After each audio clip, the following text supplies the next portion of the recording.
Assalamualaikum warahmatullahi wabarakatuh. Kembali lagi kita dalam episod podcast kali ni.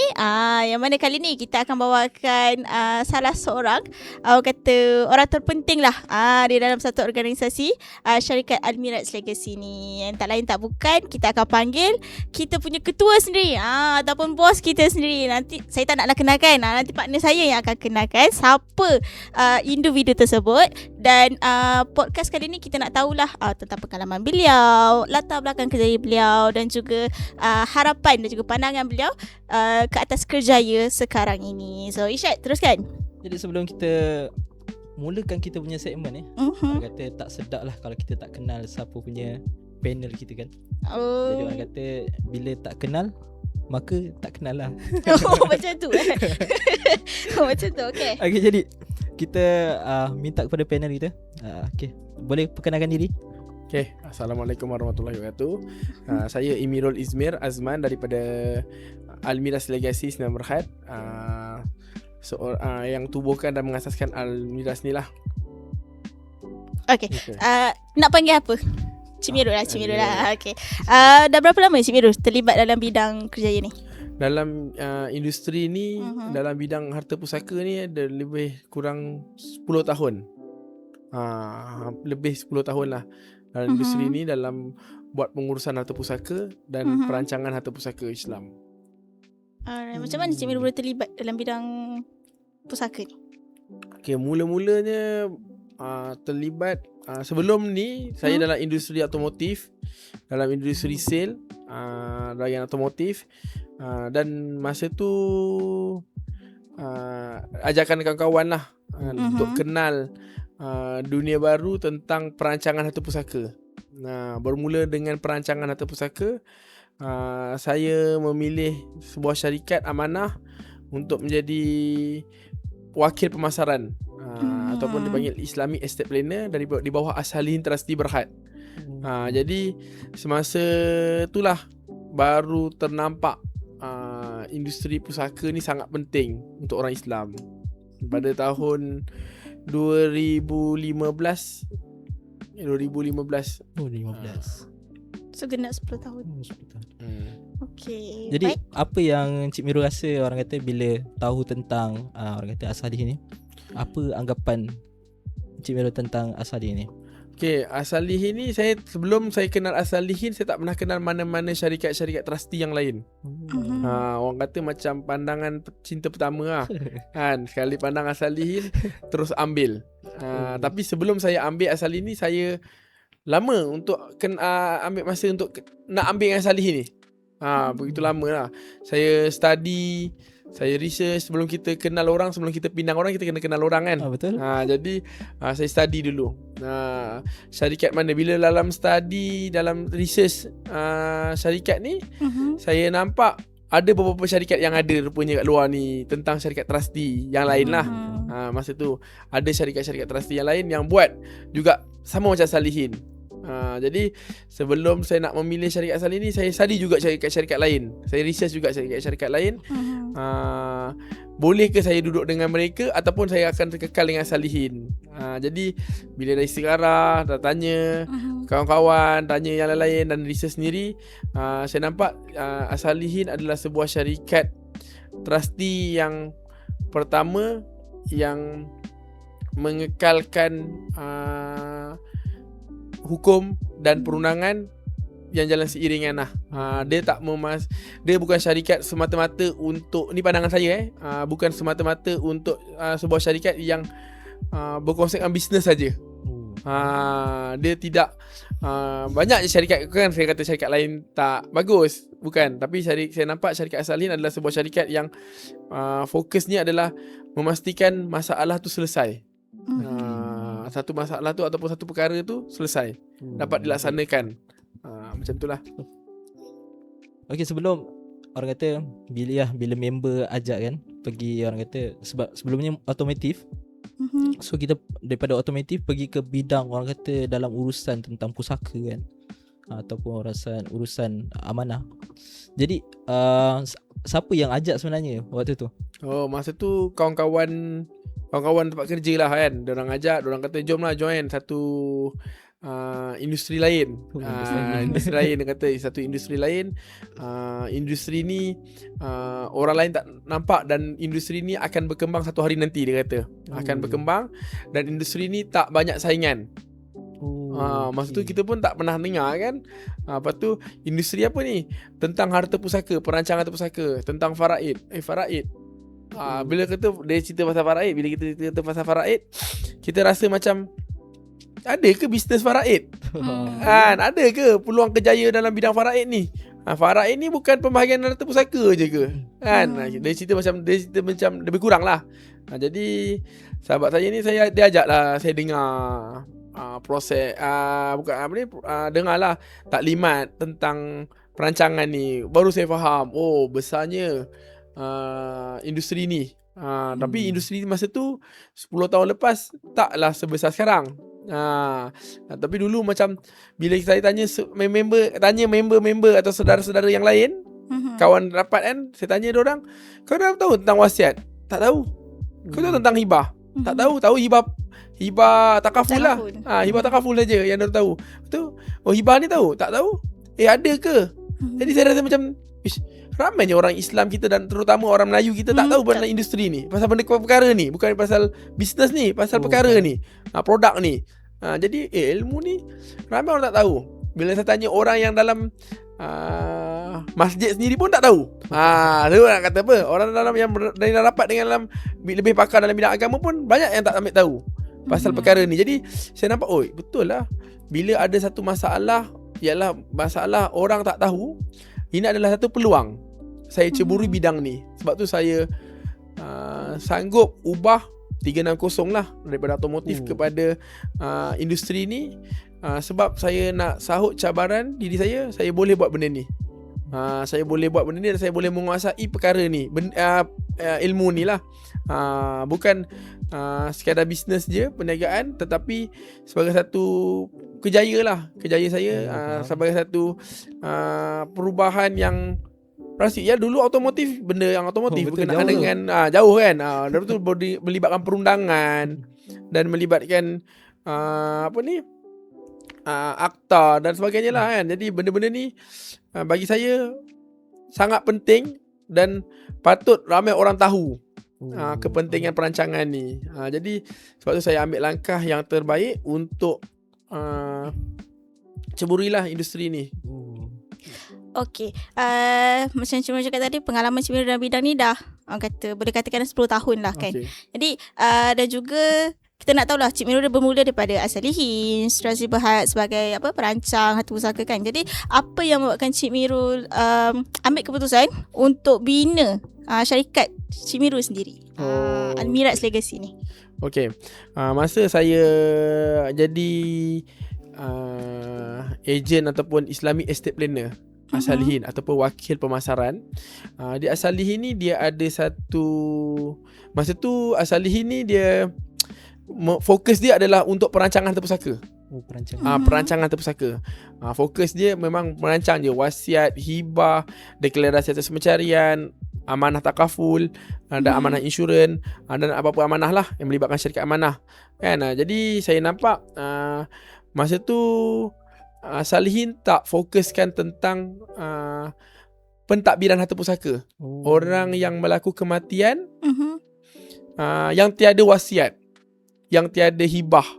Jadi diorang terkapai-kapai untuk mengurus harta pusaka. Terkapai-kapai ni bermaksud maksud saya macam tak tahu nak pergi mana, nak rujuk kat siapa. Ada orang-orang yang luar bandar.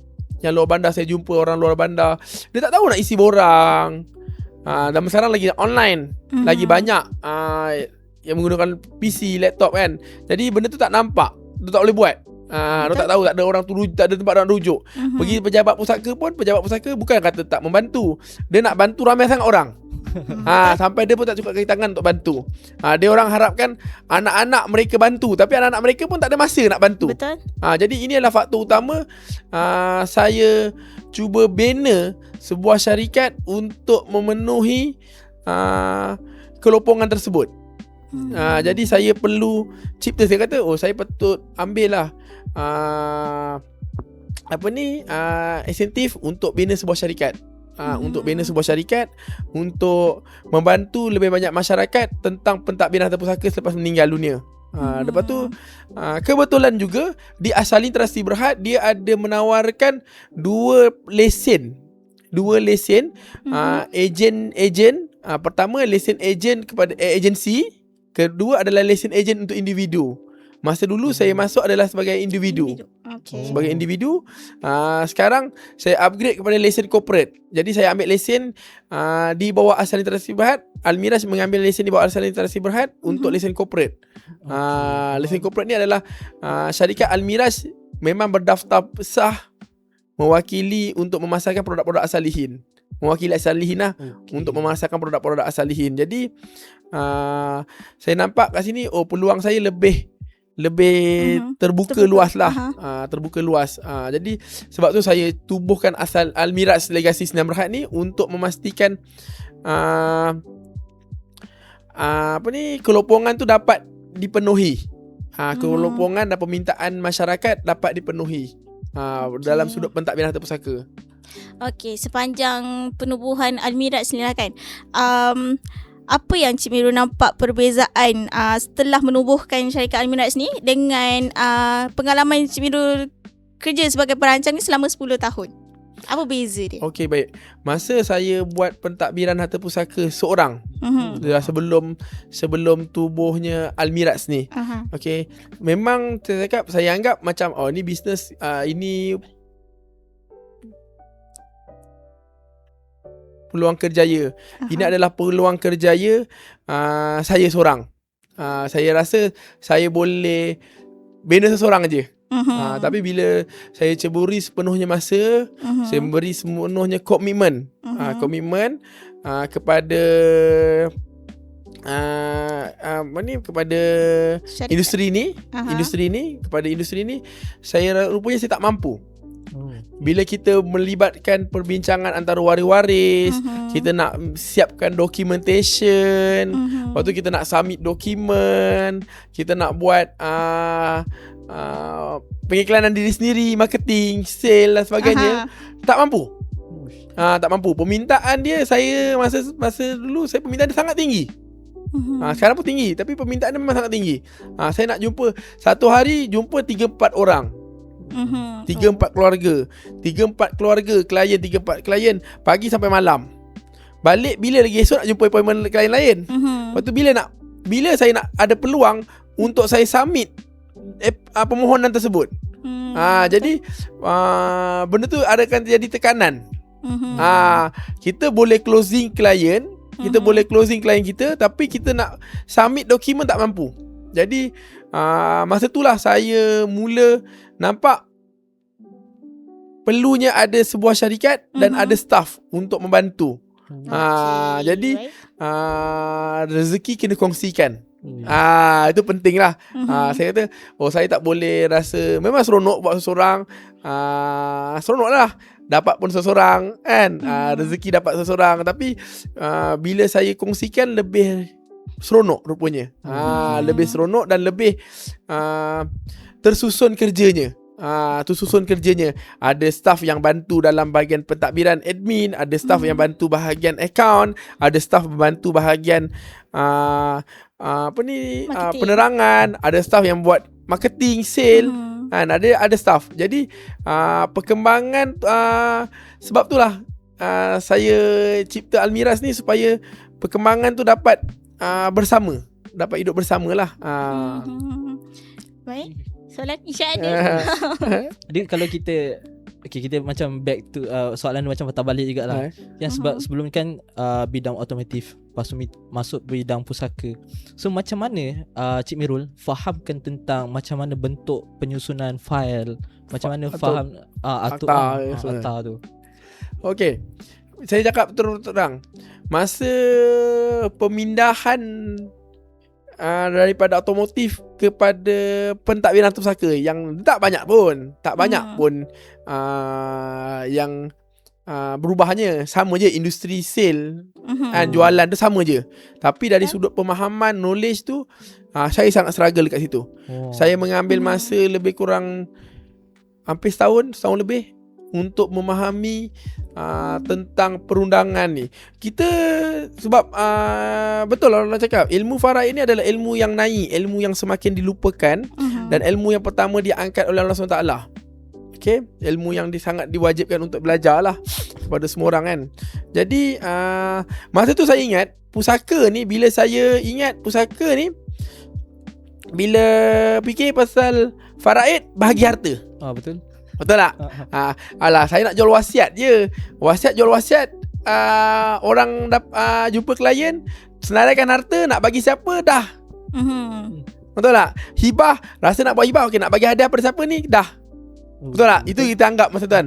Masa tu saya fikir benda tu. Tapi bila saya dalam bidang pentadbiran pusaka, saya nampak, bila kita uruskan rumah, dia ada akta rumah tu sendiri, perundangan tentang rumah tu sendiri, dalam geran, tanah GSA macam mana, tanah Felda macam mana, tanah Felkra macam mana, dia punya akta dia sendiri. Lepas tu bila kita uruskan akaun simpanan, akaun macam ni pula dia punya polisi-polisi dia. Lepas tu bila kita uruskan kenderaan, kenderaan macam ni pula. Nak bagi faraid susah, tak boleh bagi faraid, tak boleh bubuh nama ramai-ramai.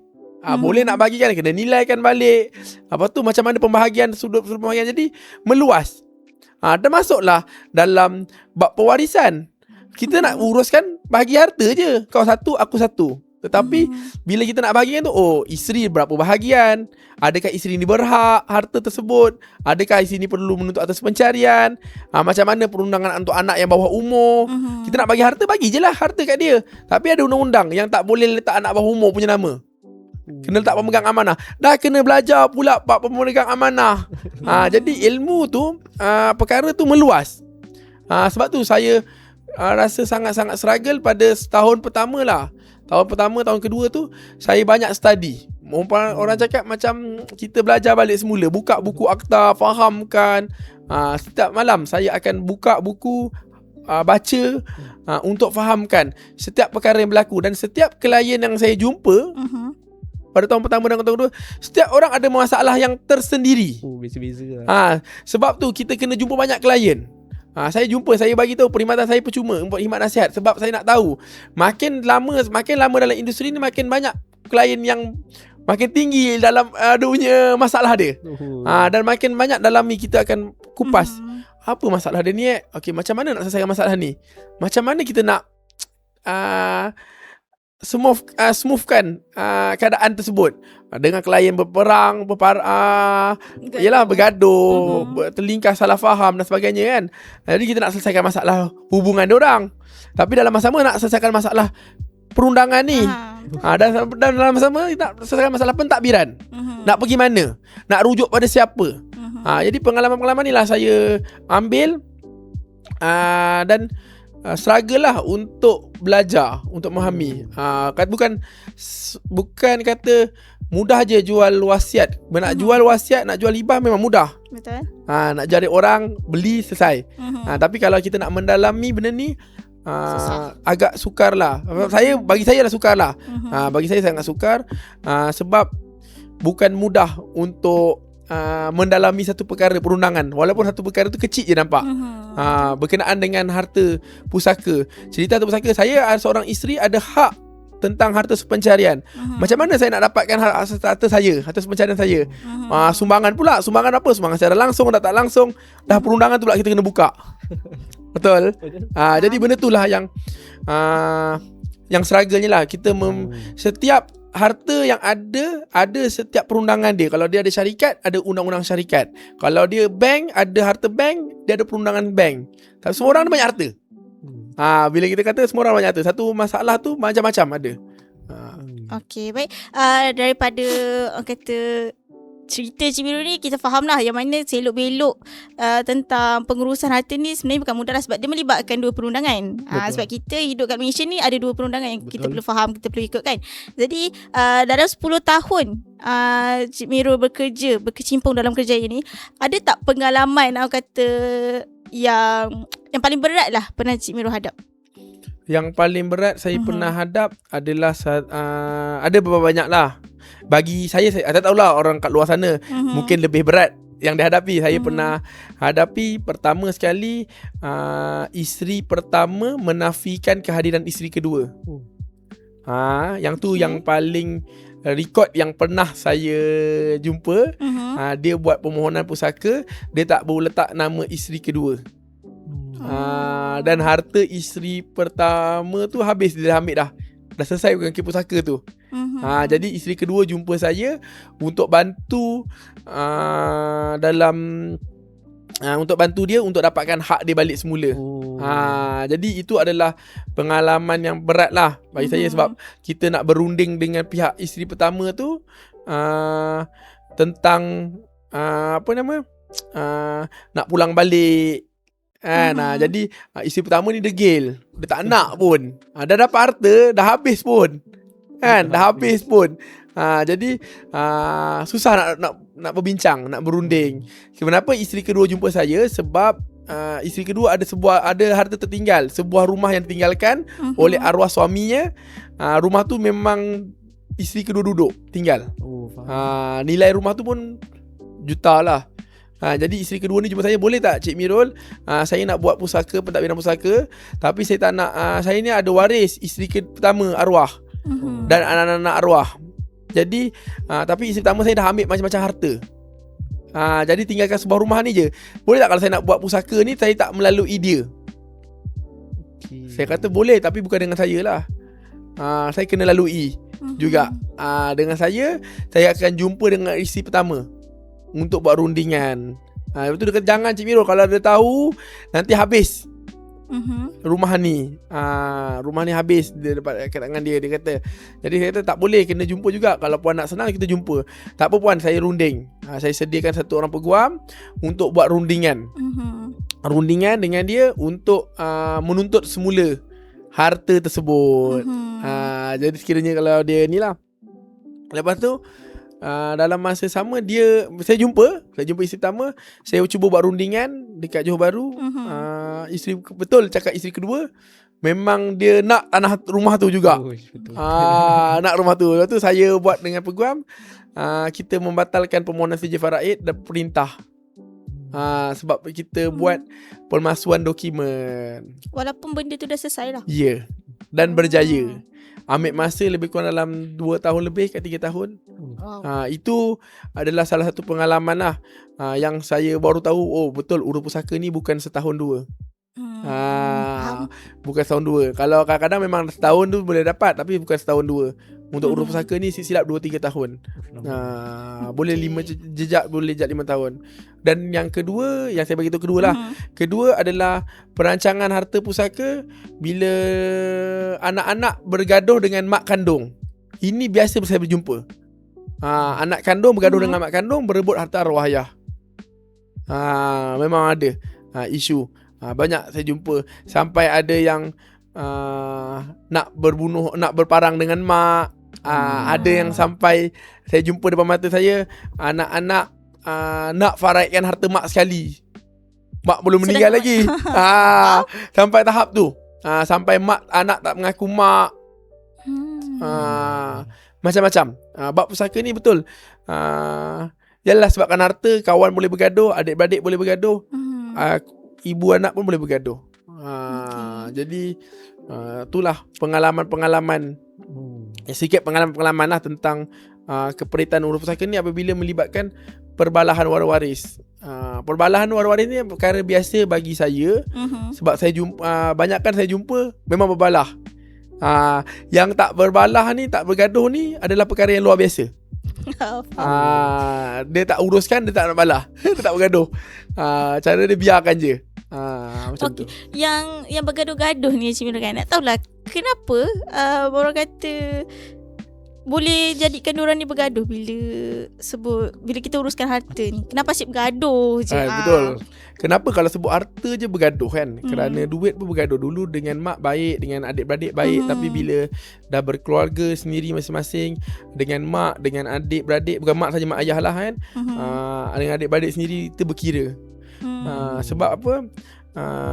Pertama sekali, memang dah tertulis dalam Al-Quran adalah, macam saya kata tadi lah, ilmu faraid adalah ilmu yang naik, ilmu yang semakin dilupakan. Sebab tu Allah kata, pelajarilah ilmu faraid dan ajarilah kepada kaum kerabat kamu.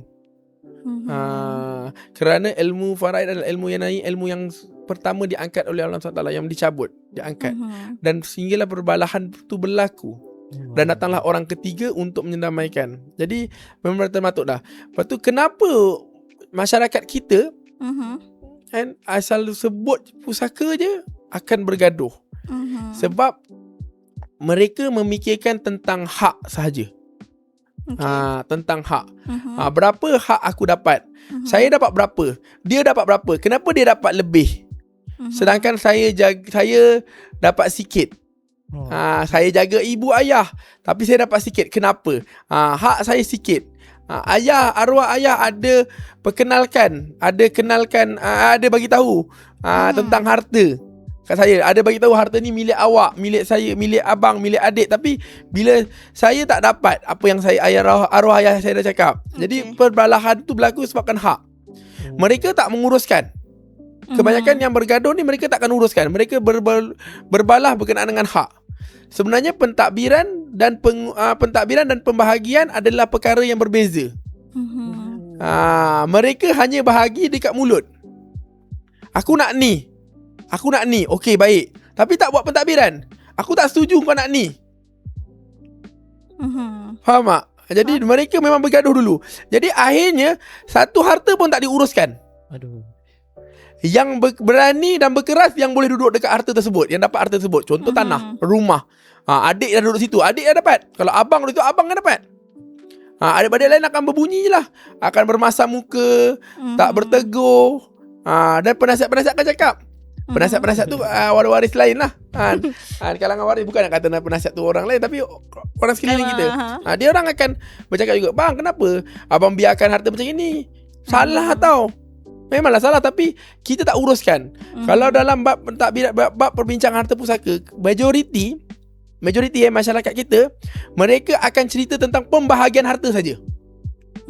Terlebih dahulu, sebelum pentadbiran harta. Ini adalah benda yang biasa berlaku. Sebab tu waris-waris bergaduh dahulu, tak uruskan. Bila pembahagian tu tak dapat muafakat, tak dapat persefahaman, tak dapat persetujuan daripada waris-waris, dia takkan uruskan. Dalam malas lah nak uruskan. Dia biar je lah. Jadi isu pergaduhan ni memang berlaku apabila dekat bahagian perbincangan. Dokumen pun tak serah. Ada yang sorok dokumen, tak nak bagi IC, larikan waris. Ada yang baru ni saya dapat larikan mak. Selepas arwah ayah meninggal 3 tahun, dia larikan mak dia. Sampai adik-beradik dia, ada 5 beradik. 4 orang ni tak pernah jumpa mak dia dapat 3 tahun. Dah 3 tahun dah. Dan tak urus sampai sekarang. Tak tahu duduk mana. Mak pun tak dapat kontak. Tahap tu adik bongsu bawa lari mak. Saya hari ni saya tengah dalam menyusul lah untuk mencari mak dia. Saya tengah trace beberapa alamat yang saya dapat kat JPN, carian alamat terkini untuk cari adik dia. Untuk uruskan pusaka. Jadi bila inilah benda yang orang cakap luar biasa. 3 tahun. Kalau saya kata raya saya tak jumpa mak saya 3 tahun. Wow. Nak cari mak kat mana? Nak report polis takkan nak kata adik culik mak pula.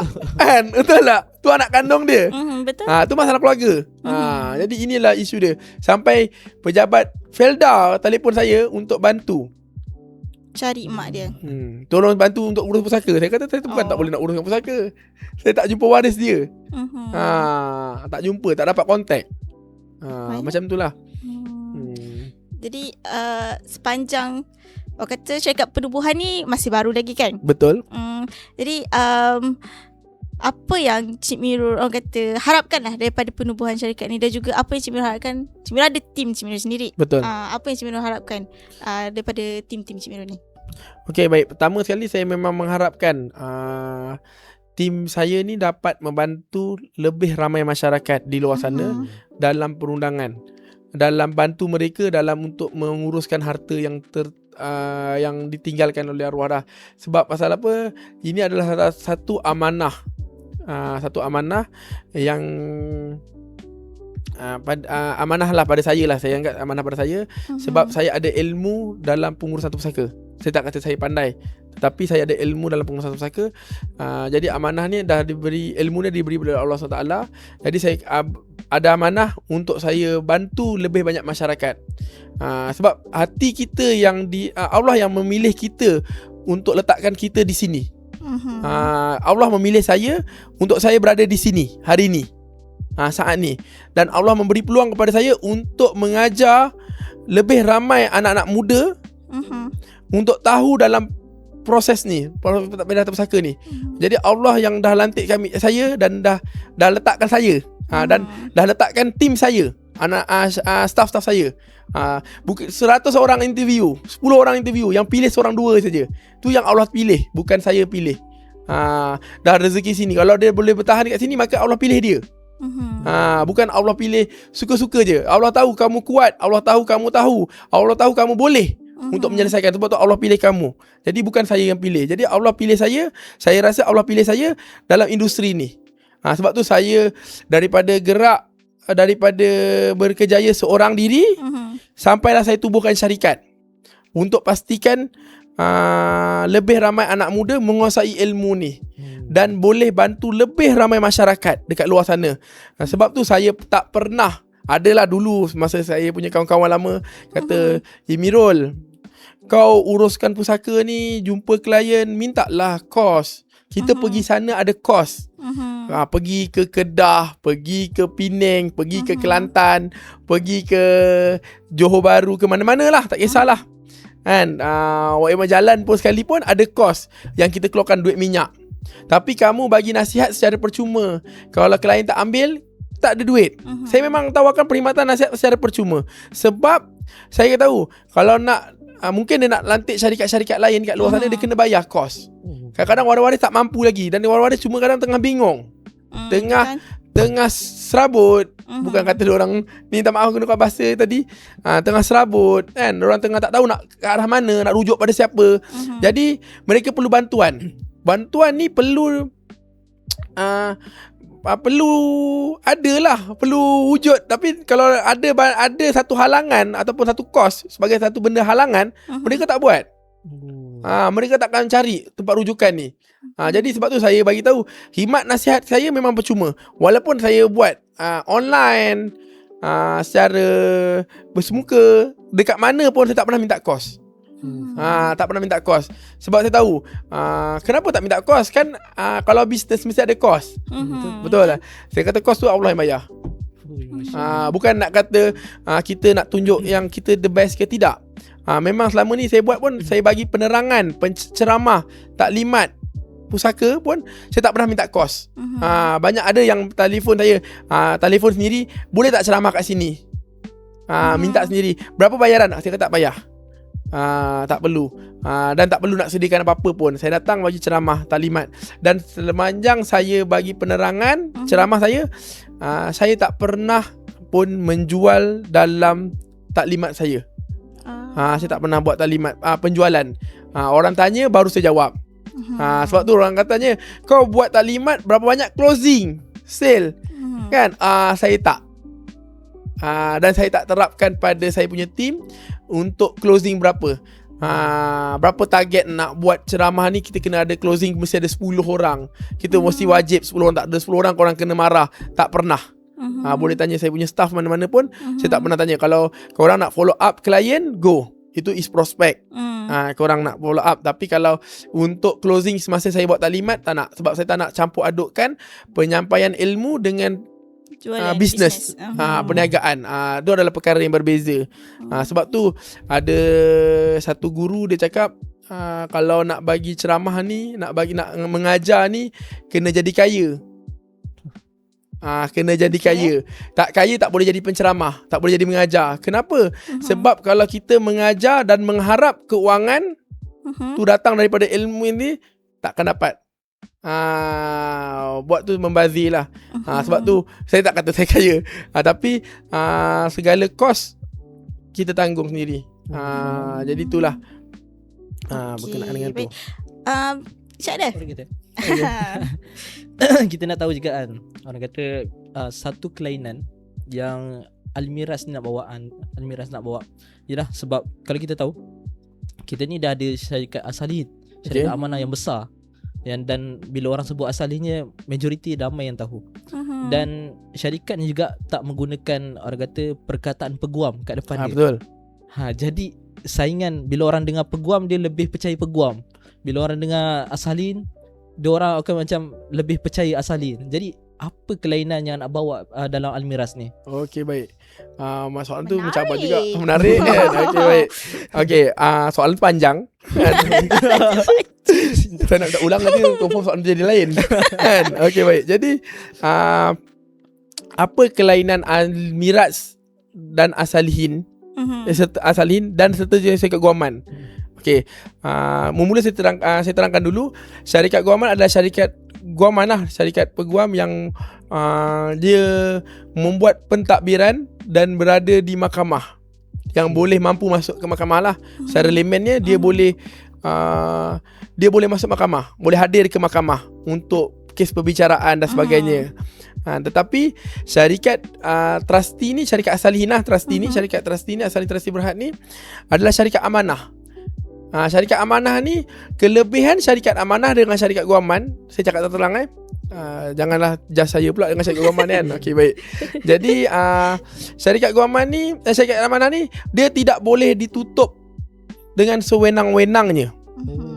Dan dia boleh dia boleh menjadi wasi, ataupun dia memang ada atas dia boleh menjadi wasi. Wasi ni adalah pentadbir harta. Kita boleh melantik syarikat amanah untuk menguruskan harta. Dekat Malaysia ni dia ada 2 je untuk menjadi wasi pentadbir. Pentadbir sangat penting dalam pengurusan harta pusaka. Jantung. Tak ada jantung mati. Sebab tu pentadbir ni sangat penting. Perkara yang saya cakap terang, pentadbir ni sangat penting dalam urusan harta pusaka ni. Jadi kalau tak ada jantung mati. Betul? Dalam undang-undang Malaysia ada 2 je boleh jadi wasi. Pertama sekali adalah individu. Kedua syarikat amanah. Jadi syarikat-syarikat lain tak boleh. Dua betul? ni je lah. 2 ni saja boleh jadi pentadbir. Dan 2 ni saja yang boleh jadi wasi lah. Jadi wasi untuk menguruskan harta pusaka. Jadi pentingnya syarikat amanah ni. Dan syarikat amanah ni tidak boleh ditutup sewenang-wenangnya. Kalau owner pengasas syarikat meninggal dunia sekalipun, syarikat amanah tak boleh tutup, melainkan arahan mahkamah tinggi. Bila dia arahkan tutup, syarikat amanah lain akan menggantikan syarikat amanah tersebut. Dia akan bagi pada syarikat amanah lain. Dia tak boleh tutup macam tu saja. Macam syarikat Sdn Bhd ke, syarikat-syarikat lain ke nak tutup sesuka hati. Nak buka hari ni, esok nak tutup. Tak boleh. Tu kelebihan syarikat trustee. Berbanding syarikat guaman, saya bukan nak kata apa, syarikat guaman mungkin hari ni dia buka syarikat guaman dia sendiri, A Associates. Okay, lepas tu A meninggal dunia. Adakah B akan take over? Kalau B tak ada lesen, tak boleh.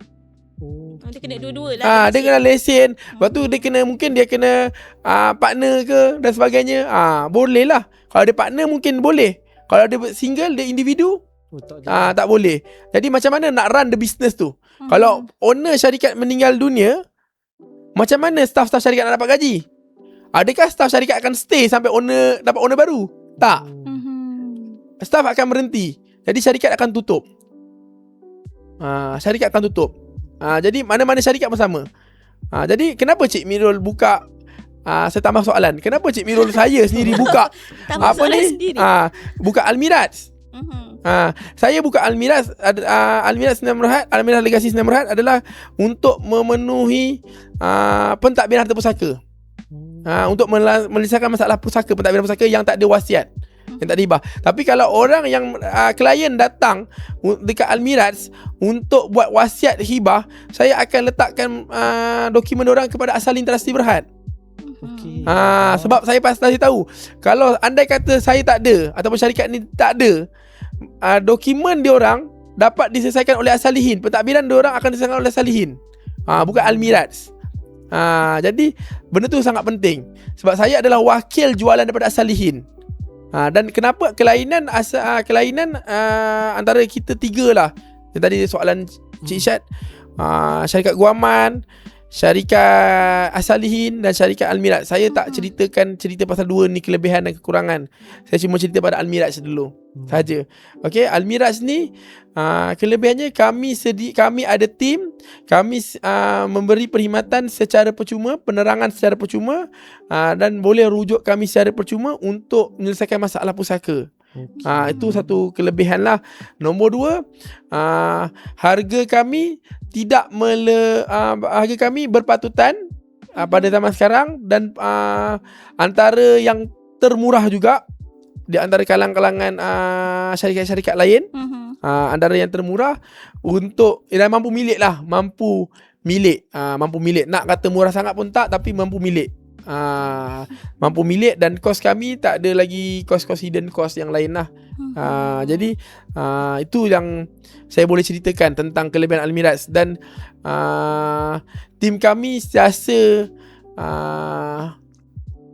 ada jika perlukan. Tim kami ramai lah, sentiasa ada jika diperlukan.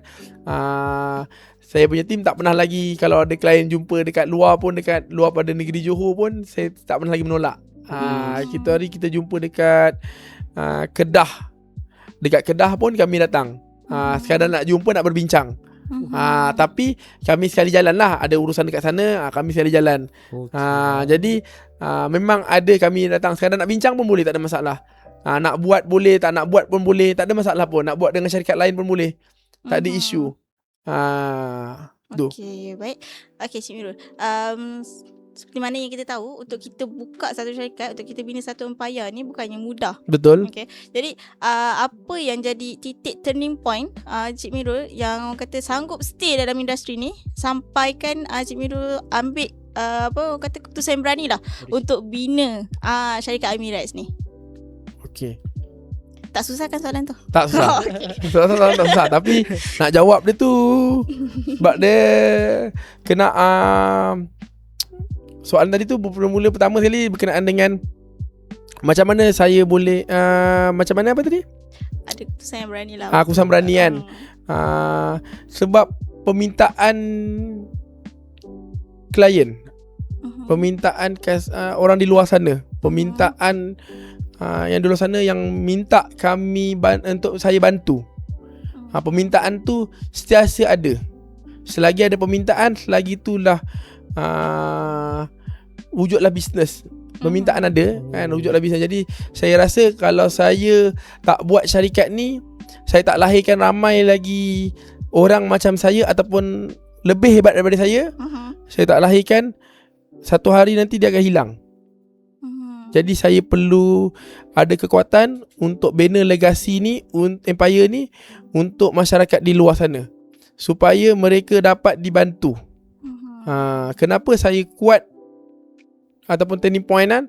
Turning point dia, point pertama adalah sebab ilmu ni, macam saya kata tadi lah, memang amanah Allah, daripada Allah SWT. Semua datang daripada Allah SWT. Saya rasa saya memang saya yang terpilih. Bukan semua yang terpilih, yang ada dekat sini semua terpilih, tapi pada diri saya terpilih. Kenapa Allah letakkan hati saya ni ke sini? Macam-macam. Kalau kata cabaran nak buka sebuah syarikat, tak payah cabaran untuk buka syarikat. Cabaran untuk harungi 10 tahun, lebih 10 tahun dalam industri ni macam-macam. Ada yang cakap buat kerja ni sementara, ada cakap untungnya kecil, tak seberapa. Kawan-kawan yang tinggalkan saya, tak naklah ikut, untung tak seberapa, baik jual air balang kat tepi jalan lagi untung. kan untung modal kecil dapat banyak lagi keuntungan. Saya kata betul. Kalau saya pandang pada situ, memang saya tak ada kat sini lah. Sebab tu saya rasa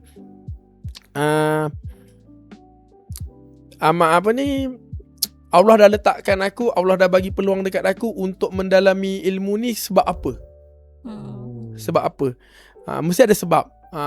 Macam mana orang cakap pun, aku tetap berada dekat sini. Walaupun jujur saya kata, angin goncang ni kuat. Angin goncang ni kuat. Ribut yang datang tu ribut, bukan ni. Tapi Allah tetap kekalkan aku kat sini. Why? Sampai sekarang saya akan tanya why aku berada dekat sini. Kenapa aku masih lagi dengan Asalin? Ada je syarikat lain yang offer, Mirul, jomlah Mirul jadi agensi sini pula. Kau okey dekat Asalin, kau top dekat Asalin, jom jadi kat sini pula. Ajak. Tapi saya kata, kenapa aku tak tergerak hati nak pergi? Ada kawan-kawan lain yang nak pergi pun ke syarikat A, B, C, D kan? Tapi saya masih lagi dekat sini. Saya rasa macam, kenapa saya pilih lagi dekat Asalihin dan saya tubuhkan Al-Miraj. Sebab As-Salihin, saya bagi tahu lah, As-Salihin ni saya tertarik satu benda je. Dia tak ada hibah standalone. Tu je saya tertarik. Syarikat-syarikat lain dekat luar sana ada boleh buat hibah standalone, hibah sahaja. Saya datang nak buat hibah Cik Mirul, boleh. Dekat As-Salihin saya datang nak buat hibah sahaja, boleh tak Cik Mirul? Tak boleh. Kena buat wasiat sekali. Saya nak buat hibah je, saya janganlah bazir duit saya. Kan dekat syarikat A, syarikat B, syarikat C boleh je buat hibah saja. Dekat As-Salihin tak boleh. Kenapa? Lepas tu dekat syarikat A, syarikat B, syarikat C boleh dapat apa ni? Boleh dapat hibah semua harta. Kan? Tapi kenapa syarikat As-Salihin tak boleh? Hibah 40-60%. Ini adalah poin yang penting bagi saya. Saya rasa macam, kenapa? Saya tanya As-Salihin, kenapa As-Salihin tak amalkan hibah 100%? Hibah sepenuh harta ataupun jual hibah saja, memenuhi kehendak pelanggan. As-Salihin jawab satu jawapan je pada saya. As-Salihin jawab, hibah, kalau kita buat hibah je, kita selesaikan satu harta je. Bagaimana harta-harta yang lain yang tinggalkan si mati? Hutang-hutang si mati. Siapa nak uruskan? Kita nak buat perancangan harta pusaka ni untuk memastikan hak si mati ni selesai. Tetapi kenapa kita buat perancangan harta pusaka ni, kita selesaikan hak waris saja? Okey, satu. Kenapa dekat As-Salihin ni tak selesaikan, tak ada boleh buat hibah standalone? Kena buat berwasiat. Sebab kita nak selesaikan hutang piutang. Kita nak selesaikan juga masalah-masalah lain. Harta amanah, hak penjagaan harta anak bawah umur, perkara-perkara yang lain yang klien tak nampak. Orang masyarakat luar tak nampak. Jadi saya tertarik dekat As-Salihin perkara tu. Sebab tu saya suka As-Salihin macam tu. Dulu saya pun marah. Masa saya baru mula industri ni. Kenapa syarikat A, B, C, D boleh buat hibah stand alone, tak payah hibah, boleh hibah semua harta, nak hibah kereta pun boleh. Tapi As-Salihin tidak. Dia memastikan klien tu ataupun individu tu layak untuk buat hibah dan cukup harta dia dan tak mengenai waris-waris faraid yang lain. Dan di situ saya nampak As-Salihin Trustee Berhad tidak menafikan hak faraid, menafikan hukum faraid. Kami bukan sekadar berniaga saja. Boleh je nak buat hibah talon, dia syarikat amanah, dia boleh je buat. Tapi dia tak buat. Dia kekalkan polisi tu. Tu sebab satu saya nampak. Dulu ramai orang kecam As-Salihin tak boleh buat hibah rumah masih bercagar. Sebab As-Salihin bukan tak nak buat rumah hibah bercagar, tetapi As-Salihin mengkaji. Syarikat tu mengkaji hibah ni adalah pemberian hadiah tanpa mengharap sebarang balasan. Jadi kalau penerima hibah tu kena bayar hutang, tu kena ada balasan lah. Jadi As-Salihin nak buat boleh hibah bercagar dengan syarat MRTA penuh. Tapi syarikat lain tak perlu buat benda tu. Itu terpulang pada syarikat lain. Tadi saya nampakkan pegangan As-Salihin ni ataupun dia punya polisi dia sangat kuat dan mengikut perundangan hukum Islam, syarat Islam dan perundangan civil. Dua-dua perundangan dia ikut. Jadi tak salah. Jadi sebab itulah saya memilih As-Salihin dan berkekal dalam As-Salihin Trustee Berhad. Dan saya buat Al-Miraj ni adalah satu inisiatif untuk menutup kelopongan yang sedia ada pada diri saya. Untuk klien. Untuk klien berkenaan dengan pentadbiran harta pusaka. Sebab di Al-Miraj kita tak pernah buat wasiat dan hibah sendiri. Kita tak pernah buat hibah wasiat sendiri. Kita hanya dengan As-Salihin Trustee Berhad ataupun pengasahan hibah dengan syarikat guaman. Kita ada pendek-pendek syarikat guaman kita. Maka kita memang serah kepada pendek-pendek syarikat guaman kita lah. Jadi Al-Miraj adalah sebuah syarikat yang sebuah syarikat konsultan dalam pengurusan harta pusaka untuk memastikan harta pusaka ni dapat diagihkan dengan sempurna dan selesai. Okey. Sikit soalan tepi lah Syirul. Baik. Siapa idola Syirul dalam bisnes ni? Mungkin ada yang staff nak tahu ni. Siapa idola? Idola dalam bisnes. Ke mengidolakan diri sendiri? Mengidolakan diri sendiri. Oh tidak, mengidolakan diri sendiri. Kalau dalam perniagaan Kalau yang terdekat, saya suka CEO Asalin Trustee Berhad, Cik Aziz Peru Muhammad. Seorang yang memang bisnes punya mindset. Kalau bisnes lah perniagaan kan, memang bisnes punya mindset. Dia orang cakap seorang yang berfikiran jauh. Berfikiran jauh dan ada matlamat dia. Walaupun ada segelintir yang tak suka cara dia, old school ke dan sebagainya, tapi kalau saya tengok dia ada sesuatu yang orang lain tak ada. Semangat, pemikiran dan tak pernah rasa tua pemikiran dia. Tak pernah rasa tua dalam pemikiran dia. Apa yang dia buat pada hari ini menjadi pada masa akan datang. Apa tindakan dan keputusan dia buat, tu adalah idola dalam bisnes lah. Idola ni ramai, macam-macam idola. Tu ada dalam bisnes tadi. Kita dalam industri bisnes, kita cerita pasal bisnes kan. Okay, baik. Jadi jangan tanya pasal artis. Okay, Irsyad, soalan. Orang itu masa ni amat jap. Okay. Jadi orang kata Asalin ni Aziz Peru tadi, adakah dia pengasas bagi Asalin tadi? Oh, tidak. Oh, tak. Dia adalah CEO, pengasas dia adalah almarhum Tun Salah Abbas. Almarhum Tun Salah saya tak berapa. Dia adalah mantan Ketua Negara. Saya lebih terkenal dengan dia lah, Cik Aziz lah. Terkenal dengan Cik Aziz lah. Sebab saya suka dia punya perwatakan dan cara seorang business minded. Seorang business minded. Dalam bab business, saya suka cara dia. Saya suka cara dia dalam menguruskan strategi bisnes. Strategi bisnes. Memang kadang-kadang ada orang cakap old school, ada orang cakap ini kan. Tapi cara dia berfikir tu dan cara dia motivate setiap individu. Motivate setiap individu. Itu sangat penting. Bukan senang nak motivate setiap individu. Betul. Saya urusan bisnes, kalau cerita pasal bisnes ni, nak menguruskan orang dengan menjual produk, perkara paling berat adalah menguruskan orang. Jujur, menguruskan orang. Tak kisahlah, termasuklah saya kata menguruskan orang penat. Betul, saya kata kalau saya ada isteri dan saya ada anak. Saya tahu orang cakap suami kerja kat luar penat. Betul. Tapi isteri kat rumah menguruskan anak penat sebab dia menguruskan orang. Orang cakap alah, kerja kat sekolah, isteri saya cikgu, kerja kat sekolah tak penat lah, mengajar je lah. Betul balik. Tak, menguruskan orang sangat penat. Satu orang yang kita uruskan ada 10 masalah.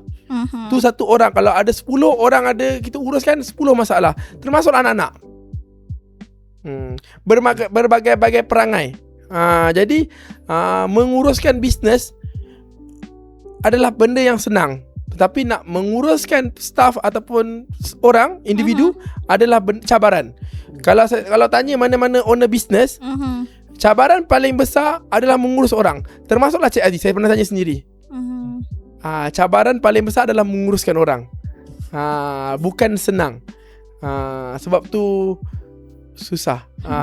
Sebab setiap orang kan ada karakter dia, masalah dia, mood dia dan sebagainya. Jadi kita pun ada mood kita dan karakter kita.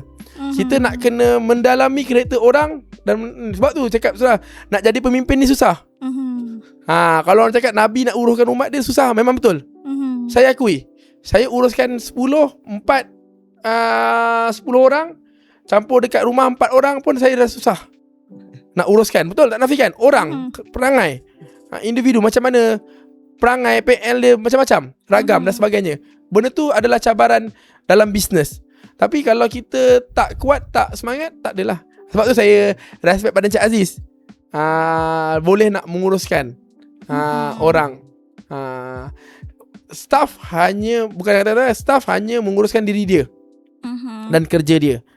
Tapi majikan dia ada uruskan tu bisnes. Dia nak uruskan bisnes, nak uruskan staff, nak uruskan pentadbiran klien, pelanggan, dan pastikan produk-produk ni. Jadi banyak benda yang ada fikirkan. Jadi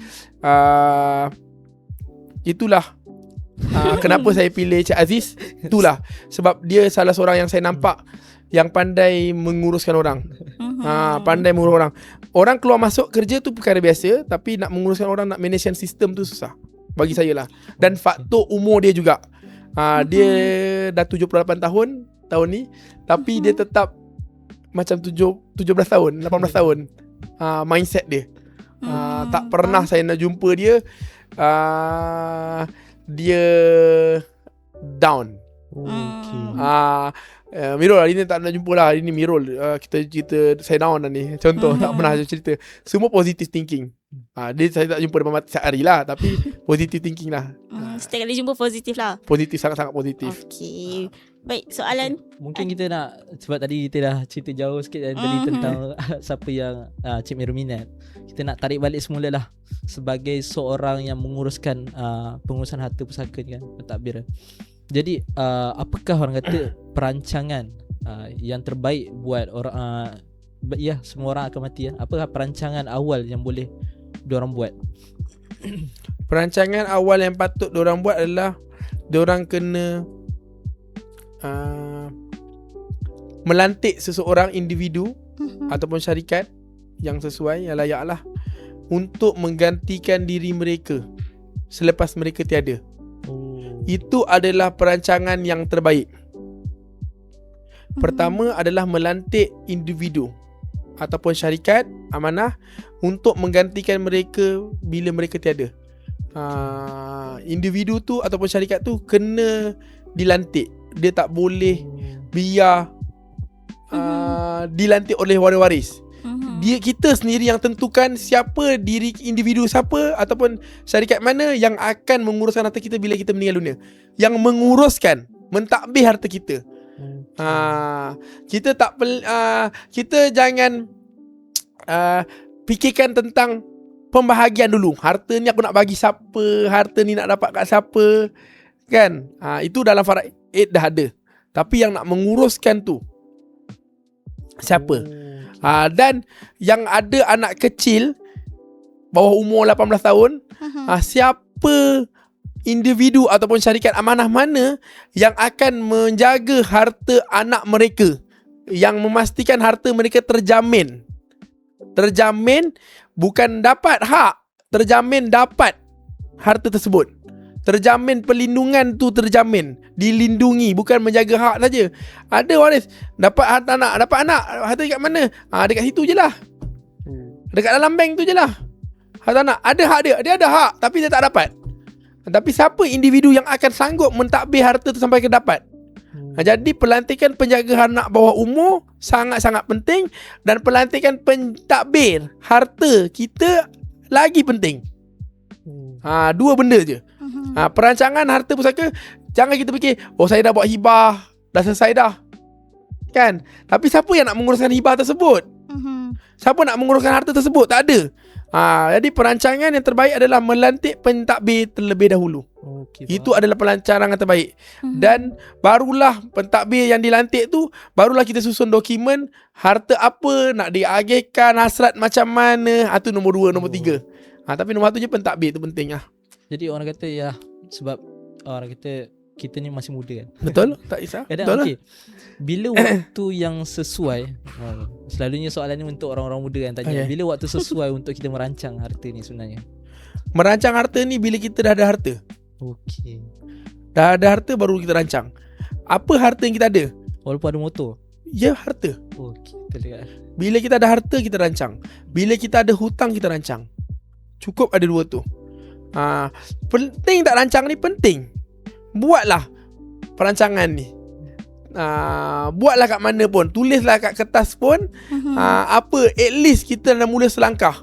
Tulis dah dekat buku, beli buku dekat kedai buku, tulis. Saya ada hari ni beli motosikal, hari ni buka akaun simpanan bank my bank, gaji masuk my bank, tulis. At least mak ataupun waris kita atau ibu ayah kita boleh tahu apa yang kita ada. Dia tak biarkan gitu. Aku ada hutang tulis. Nabi ada hutang pun tulis. Tapi kita tak nak tulis. Lepas tu bila kita tanya, ada hutang, buatlah wasiat. Mana boleh wasiat diwariskan? Bukan wasiat diwariskan. Hutang bukan nak diwariskan. Tapi waris perlu tahu kita ada hutang. Jadi waris perlu tahu apa yang nak kena buat pada harta kita. Janganlah sampai waris mengambil hak kita. Macam tu. Jadi untuk orang muda, bila ada harta, buatlah perancangan. Buat perancangan, sekurang-kurangnya satu wasiat. Wasiat dan konferensi, satu wasiat. Dan wasiat ni, saya belum nak mati, saya belum banyak harta. Betul. Memang mati belum lagi. Tapi kita tahu bila kita mati. Saya belum banyak harta, betul. Wasiat ni memang belum banyak harta, dah tulis buat wasiat dah. Tapi bila kita ada tambah harta, kita tinggal update je wasiat. Tak payah tunggu-tunggu. Tak payah tunggu ada 10 harta, nak tunggu 10 biji rumah baru nak buat wasiat, tak perlu. Bila kita ada harta, kita update. Okay, saya nak rewrite balik wasiat saya nak tambah harta. Semalam saya beli rumah. Esok saya beli rumah. Bulan depan saya nak beli rumah. Hari ni saya nak tulis dulu. Saya ada buat deposit, buat rumah, beli rumah dekat sekian, alamat sekian, rumah nombor sekian. Kita ada agreement. Contoh, saya nak masuk agreement saya. Jadi andai kata tak sempat sign ke, baru sign dah meninggal ke, at least ada harta. Ada bukti yang kita ada rumah dan waris kita tahu. Kita ada. Ada akaun simpanan. Semalam buka akaun simpanan ni. Semalam beli emas. Betul. Tak tulis pun. Dia tak tahu mas apa beli. Ni siapa punya mas? Pinjam kot. Adik ni akak punya. Akak yang bagi pinjam kat adik. Adik dah meninggal. Ya je akak punya. Contoh. Jadi tak tahu pun tu dia punya. Jadi tulis. Dia memudahkan urusan. Bujang atau berkahwin, tak kisah. Okay, ada APF pun boleh tulis. Tak ada masalah. Jadi ada orang yang akan uruskan. Itu yang paling penting. Adalah perancangan adalah untuk menguruskan harta. Okey, baik, soalan terakhir kita, Cik Mirul, sebelum Okey, baik. tutup podcast kita pada petang ni. Okey, kita berbaliklah pada perniagaan. Sebabkan Cik Mirul sebagai pemimpin pada Al-Miraj ni, apakah orang kata satu nilai ataupun prinsip yang Cik Mirul harapkan ada ataupun kekal dalam Al-Miraj ni, walaupun insyaAllah syarikat ni akan berkembang pada masa akan datang. Tapi nak tahulah apa satu nilai ataupun prinsip yang Cik Mirul harap Al-Miraj ni akan kekalkan. Yang saya harapkan prinsip lah. Prinsip ni, saya punya prinsip adalah perbanyakkan staf yang pandai dan menguasai ilmu ni. Menguasai ilmu ni bukan sekadar untuk berniaga sahaja. Bantulah orang. Saya tak tahulah tepat tak tepat, tapi itu adalah prinsip saya. Saya ada juga staff cakap, upkan harga Cik Mirul, klien gini-gini kan. Saya tak boleh. Saya kata tak boleh. Sebab pasal apa? Bukan kata tak boleh, itulah membantu orang. Dalam masa sama kita pun tak nak membebankan diri kita, dan ada kos-kos nak bantu orang pun, kita pun ada nak bayar gaji, maintenance dan sebagainya, nak kekalkan syarikat kan. Jadi tapi saya nak staff kita ni bantu orang. Bantu orang, lebih ramai orang, dan lebih ramai, harapan saya lah, lebih pada harapan saya, lebih ramai staff di bawah Al-Miraj, dan lebih luas dan lebih berkembang. Lebih ramai anak-anak muda yang delegasikan lah. Jadi saya punya yang saya nak cakapkan, prinsip saya lebih saya nak ramai staff ni, ramai anak muda menguasai ilmu ni. Sebab minta maaf saya lari sikit. Sebab ada saya punya sahabat, dia cakap, Mirul, dia cakap dengan saya 4 tahun lepas, 3 tahun lepas, sampai hari ni saya teringat lah. Sampai hari ni saya pegang, Mirul, kalau nak cari staff, cari staff berpengalaman. Nak cari staff, biar cari staff yang matured. Matured lah, yang dah matang, dah ni. Kalau kau macam ni, kau cari staff yang macam ni, anak-anak muda gini, diorang akan touch and go. touch and go. Dan diorang tak berminat pun dalam industri ni. Tapi saya kata tak. Saya kata tak. Saya kata ramai anak muda yang berminat, tapi minat tu akan datang bila dia tahu. Macam tadi Cik Syed kata, kalau tak kenal maka tak tahu. Jadi tak kenal tak tahulah. Kan? Jadi benda tu sama. Jadi kalau kita tak memberi pendedahan awal kepada generasi muda, maka benda ni akan hilang macam tu. Okay, jadi Syed daripada daripada awal sampai akhir, banyak benda yang kita faham kan, banyak benda yang kita tahu dari sudut pengalamannya. Jadi kat sini kita sedarlah walaupun dia sekadar title bos gitu, tapi orang kata tanggungjawab dia tu tanggungjawab sangat besar, cabaran dia banyak.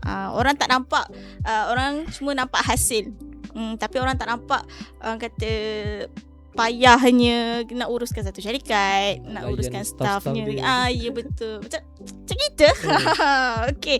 Jadi saya rasa sampai sini saja podcast kita pada hari ini. Dan juga saya nak ucapkan terima kasih kepada Encik Mirul, kita punya pemimpin, leader kita, kerana dah banyak berkongsikan tentang pengalaman beliau, cabaran beliau, harapan, dan diharap agar Cik Mirul kekal kata bersabarlah dengan staff. Sebab banyak-banyak ragam kan. So sampai di sini saja. Isha ada kata-kata? Kata-kata terakhir. So terima kasih pada siapa yang dengar. Itu je. Itu je. So sampai di sini sajalah live kita pada hari ini, dan kita akan berjumpa live kita pula, podcast kita pada hari ini, dan semoga kita akan dapat berjumpa lagi di waktu dan hari yang berbeza, di podcast yang berbeza, tetamu yang berbeza dengan tajuk yang berbeza. So pada anda semua, nantikan.